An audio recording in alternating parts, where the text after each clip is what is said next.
there, it's me, Evil Blonde, and today I'm back with another video. This one is about the original Evil Blonde, Villanelle, who inspired this entire YouTube channel. Now, before I continue, this is your spoiler alert. At the time of shooting this video, Season 4, Episode 5 has already aired. Here's me counting to 5. 1, 2, 3, 4, 5. And your spoiler alert is over. All right, let's dive in. So, when we talk about Villanelle, what is the first thing that comes to mind? Well, it is her name. Now, I don't speak French, so I don't know if the word has any specific meaning in French, but the moment I hear the word Villanelle, it just sounds like a really foxy woman who is probably seen as a bit of a villainess, and that is why the name sticks. And I don't know if that is why Villanelle chose the name, because her birth name was Oksana. She is originally Russian, but she chose to be Villanelle, which is very French. I think it's French at least. I don't speak French. But if it isn't, please correct me. If you know what the name means, please correct me. Please let me know in the comments. I am looking for an interactive association with all my viewers. Please educate me. Okay, so moving on. From the name to the person. Remember how we were introduced to her, that scene in the ice cream parlor where she's trying really hard to make this little girl smile? And then she fails to make the girl smile, and what does she do? She discovers that, wait a minute, the girl is smiling and responding to someone else. And then she looks at that other person and discovers that, oh, it's the ice cream parlor guy, the counter guy. I don't know what the correct name is. Like, if somebody is at a coffee shop, you call them a barista.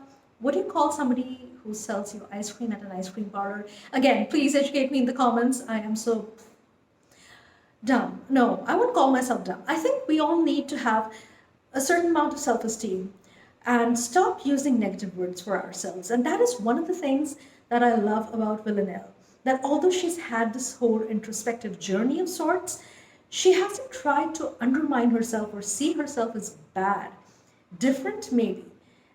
Is she really seeking redemption? I'm not sure, because, again, as I said, I don't think she sees herself as evil, but she knows that everyone else sees her as evil.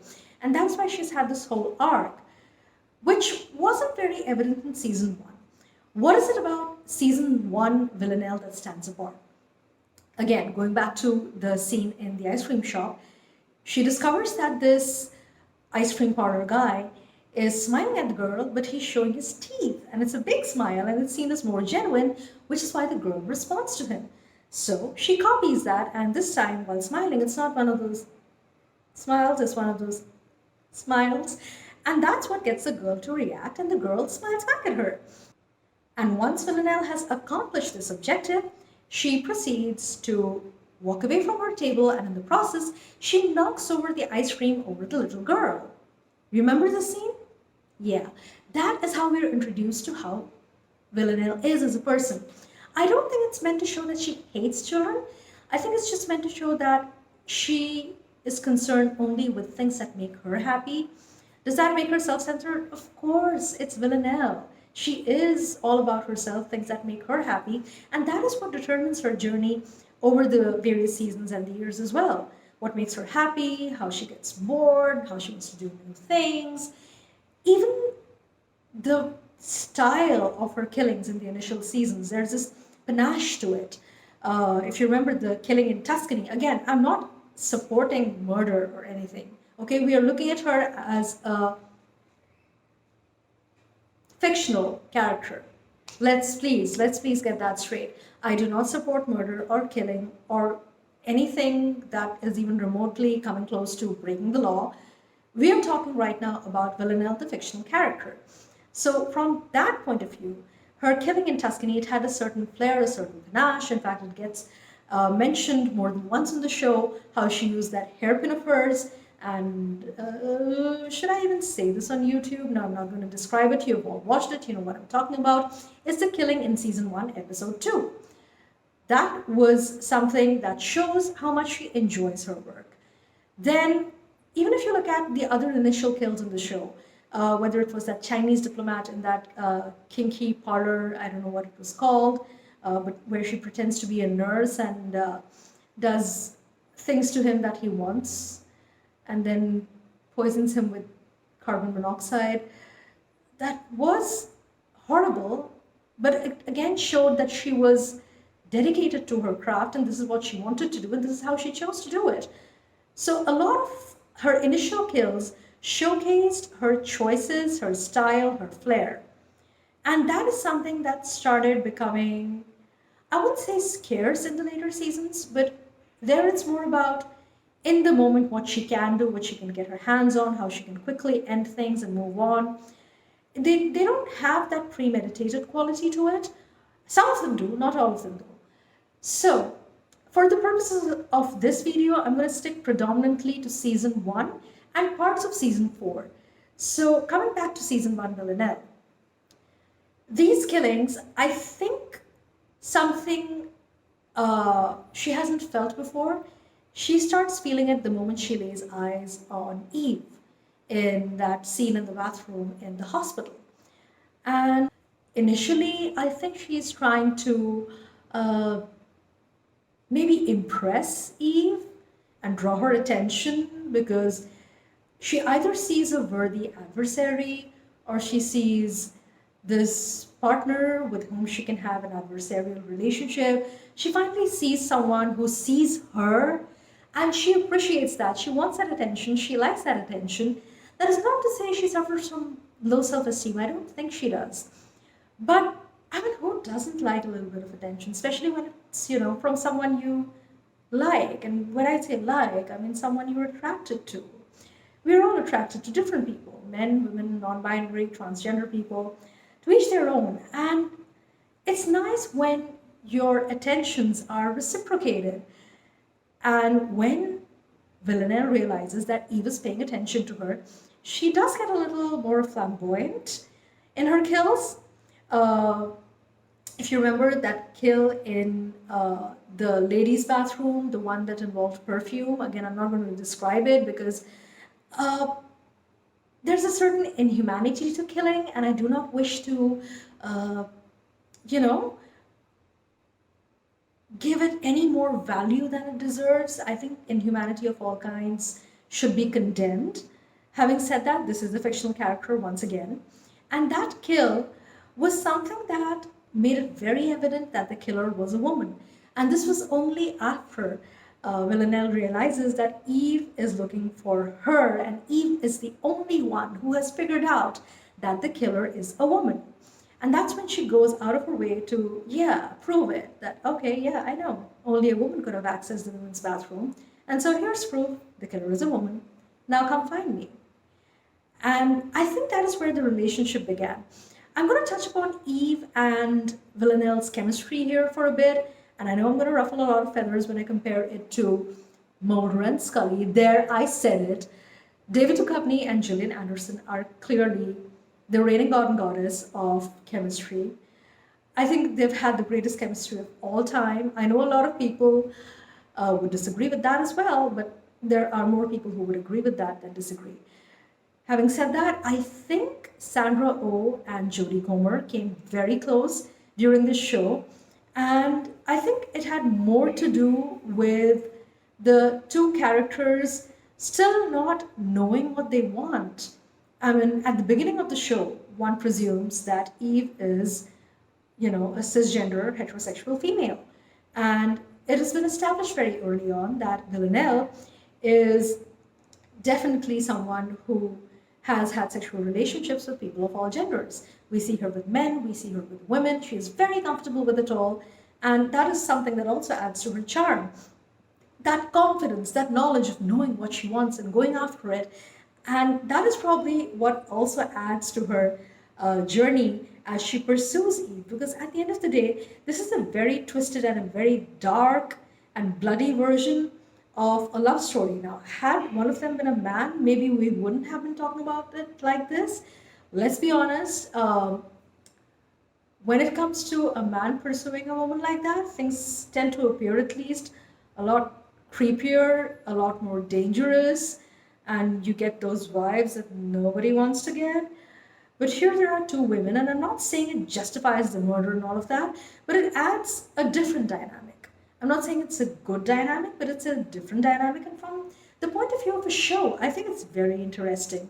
If I'm not wrong, in the Villanelle books, uh, the character that has been turned on the TV show into Eve Polastri, a woman, was actually a male detective. So, in essence, this was a hetero story, but now it's been turned to have two female protagonists. And I think that experiment is working, not just because of the two incredibly talented actresses, Sandra Oh and Jodie Comer, but also because of the writing on the show. I think the initial seasons were written by the Fleabag lady. I forget her name. I suck at names and I hate myself for it.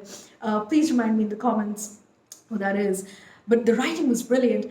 It kind of began to sag towards season three. You were beginning to wonder what's going on. But in season four, I'm glad to say that things are picking up. However, the journey that the character of Villanelle has been having, it's taken an interesting turn. Now, in season one, we saw how she was completely unapologetic about all of the murders, of all of the kills, how she took pride in it.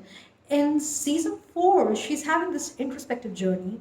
She's become a born again Christian. She's trying to find God. So I think, in that sense, this journey, which was at least temporarily redemptive, also is a little hollow because deep down inside, I don't think she hates herself or dislikes herself.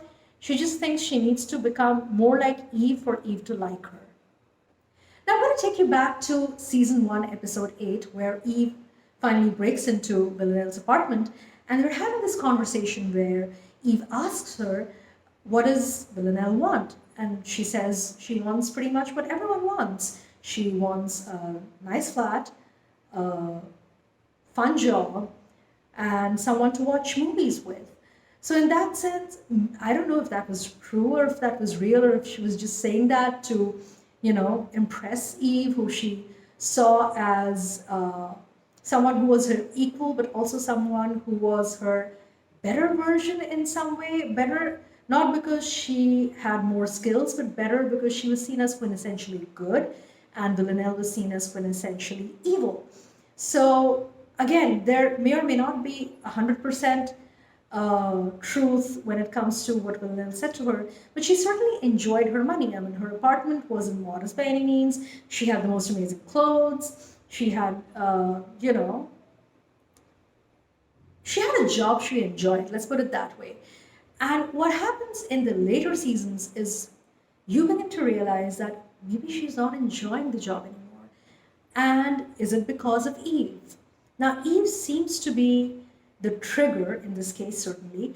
But if you remember that conversation which takes place at that meeting where people are talking about what they want and why they feel unfulfilled, it's like a support group thing. And Villanelle talks about being bored.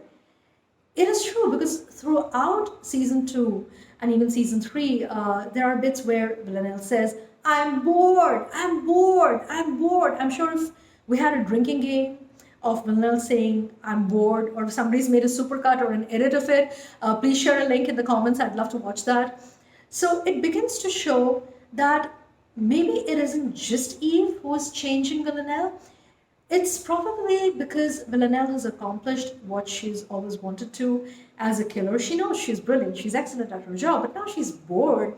And that may be another reason why she wants to change. It may not be the trigger was certainly Eve, but it is also one of the reasons she wants to change, which is why her whole journey is so exciting. Having said that, she has discovered that she is really good at her job, which is killing people. And that is why I found it interesting when she got a sort of, I don't know if it is validation or if it is support, but when Fiona Shaw's character tells her that maybe it's just enough to be good at your job and want to do it, so all of that judgment just flies out of the window. And I think that is what was necessary for Villanelle's character to complete that arc, that redemptive journey that she's been having, for her to realize that there is nothing to redeem. I mean, either you accept that what you're doing it because you enjoy it and you're good at it, or you just stop doing it. Maybe she needs to see that killing people, being an assassin, is a profession, just like cutting hair or teaching, or being a lawyer, or being a sex worker, or being a journalist, or being a doctor. I know it seems to legitimize what she's doing, and that is not what I'm attempting to do. There are several professions which are outside of the purview of the law. But does that mean they are not professions? No, that's not true. They are professions, they're just illegal. So I think she's trying to reconcile all of those sides of her, what she wants, what she doesn't want, what excites her, what doesn't excite her. And all the while she is, I wouldn't say spiraling, but she is being drawn in a manner that she cannot control towards Eve, because to some extent, all of this is because she wants to be closer to Eve. And she hasn't seen that love reciprocated, if you want to call it love or attraction or whatever you want to call it, because I don't think Eve loves her, but Eve cares about her because although she stabbed Villanelle at the end of season 1, she was also horrified and shocked at the end of season 4, episode 5, when Villanelle gets shot in the back with an arrow. And that shows Eve's journey as well. And that is something that again brings me back to the whole Mulder and Scully chemistry, because they were also very codependent, so to speak. And I'm beginning to see that in Eve and Villanelle as well. There was a brief period when they were working together and they were back to being adversaries again, and they were brought back together. And it's, of course, Fiona Shaw's character that has been at the center of it all, pulling the strings as we discover gradually. And, you know, when you look back, you're like, yeah, maybe I should have put 2 and 2 together. I'm not going to tell you anything. You go watch the show, figure it out for yourself. And then I want you to think about for a second how this has not been the story of 2, but actually 3 women. We have constantly overlooked this one character who is quietly functioning in the background. She's seen as efficient. She's seen as someone who has connections. She's seen as someone who knows people, who knows how to get the work done. And no one has really questioned her source of wealth or her resources. One just, you know, presumes she works with the British Secret Service or MI5 and MI6. I keep getting confused between the two. See, this is why I can never be a spy. I don't know the details, and you should understand details. Also, I'm a little distracted by this bee that's in my room right now. I don't know if you can hear her buzzing, but she's trying to get out, and I've shut down all the windows because I don't want outside noise. Yeah, I'm weird that way, and I have to digress from what I'm talking about. But that's going to happen a lot, and I hope that doesn't bother you too much. Okay, coming back to Eve. So, Eve Polastri has also grown, and a lot of her growth is because of challenges that Villanelle has thrown in her path. The whole business with Nico, we saw them as this very solid, strong couple. Nico, despite everything, did love Eve a lot. And the way he was killed, I think after that, Eve stopped, I wouldn't say Eve stopped being Eve, but there's a part of her that just, I would say it died. I think she just needed to put it away for a bit because she's looking for revenge. She's not looking for redemption. She knows she's a good person. She's looking for revenge. And I don't know if looking for revenge makes you a good person or if it's okay to look for revenge if you are a good person. I'm still a little conflicted on that. It's not because of my Christian baggage, I assure you. It's just something that I've dealt with personally, and I'm sure you've dealt with it as well. We've been taught to believe that revenge is petty. We've been taught to believe that revenge is wrong and it harms us more than anyone else. And maybe that's true. Maybe it does not bring the closure that we seek, or sometimes maybe it does, you never know. What I know is that I have no right to judge people, whether it is Eve or Villanelle or anybody else for that matter. So what I want to do is I want to reach out to you, my viewers, and I want you to write to me in the comments and tell me, what do you think about 3 things? 1, revenge. 2, redemption. And the third, motivation. What do you think is Villanelle's motivation? I would love to hear from you. Do write to me, and I'll see you in the next video. Bye for now.